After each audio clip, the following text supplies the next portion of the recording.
17th Sunday in Ordinary Time. A reading from the first book of Kings. The Lord appeared to Solomon in a dream at night. God said, "Ask something of me, and I will give it to you." Solomon answered, "O Lord, my God, you have made me your servant, king to succeed my father David. But I am a mere youth, not knowing at all how to act. I serve you in the midst of the people whom you have chosen, a people so vast that it cannot be numbered or counted. Give your servant, therefore, an understanding heart to judge your people and to distinguish right from wrong. For who is able to govern this vast people of yours?" The Lord was pleased that Solomon made this request. So God said to him, "Because you have asked for this, not for a long life for yourself, nor for riches, nor for the life of your enemies, but for understanding so that you may know what is right, I do as you requested. I give you a heart so wise and understanding that there has never been anyone like you up to now, and after you there will come no one to equal you." The word of the Lord. A reading from the letter of St. Paul to the Romans. Brothers and sisters, we know that all things work for good for those who love God, who are called according to his purpose. For those he foreknew, he also predestined to be conformed to the image of his Son, so that he might be the firstborn among many brothers and sisters.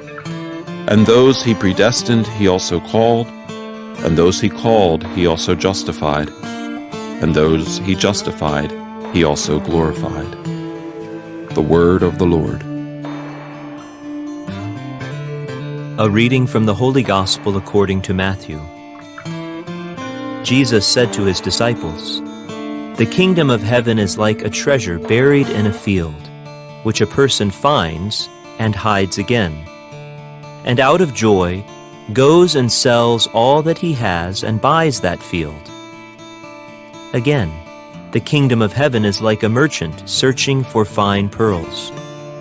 When he finds a pearl of great price, he goes and sells all that he has and buys it. Again, the kingdom of heaven is like a net thrown into the sea, which collects fish of every kind. When it is full, they haul it ashore, and sit down to put what is good into buckets. What is bad they throw away. Thus it will be at the end of the age. The angels will go out and separate the wicked from the righteous, and throw them into the fiery furnace, where there will be wailing and grinding of teeth. Do you understand all these things?" They answered, "Yes." And he replied, "Then every scribe who has been instructed in the kingdom of heaven is like the head of a household, who brings from his storeroom both the new and the old."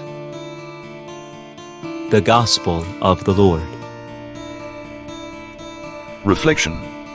Jesus concludes a long series of parables about the reign of God in today's Gospel by praising those wise men and women who have listened carefully and understood his message. This praise of the wise in today's Gospels seems to justify the choice of today's first reading, the story of Solomon's request for wisdom from God and for understanding to discern between good and evil, so that he may govern the people properly. Yahweh is pleased and grants him a wise and discerning mind, which enables him to surpass everyone in wisdom. In the second reading, Paul teaches that the wisdom to perceive God's grace is essential for those who want to follow him. This is why Paul assures Rome's Christian community, "We know that all things work for good for those who love God, who are called according to his purpose." Such knowledge is an act of faith. In the Gospel, Jesus teaches that only those who develop a searching mind and are willing to give up everything for the great treasure of God's kingdom will be rewarded.